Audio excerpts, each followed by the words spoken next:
नमस्कार मंडळी, चला आज आपण बुंदीचे लाडू गोल गरगरीत मोत्यासारखे रसरशीत कसे बनवायचे ते योग्य प्रमाणात ते आपण पाहूया।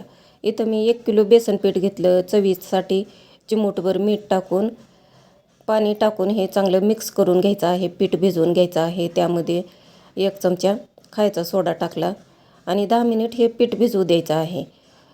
कढईमध्ये तेल तापायला ठेवलं। पीठ भिजलेलं आहे आपलं। तर आता आपण हे बुंदी पाडून घेऊत। एकदम छान पडलेली आहे गोल।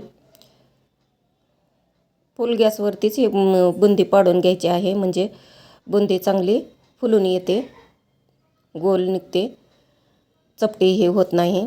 तर ही बुंदी पाडायचे झालेले आहेत। आता आपण पाक बनवूया। 1 किलो साखर टाकली, 2 ग्लास पाणी टाकलं आणि हे 10 मिनिट चांगलं शिजवून घ्यायचा पाक, एक तारी होईपर्यंत। हे पहा असं तार आलेली आहे। गॅस बंद करून हे आता बुंदीवरती पाक टाकून घेऊ। चांगलं मिक्स करून घ्यायचं आहे। 10-15 मिनिटांनी हे चांगलं बुंदीमध्ये पाक चांगला मुरतो। हे अशी सुटसुटीत बुंदी झालेली आहे, रसरशीत। तर आपण आता लाडू बनवून घेऊ।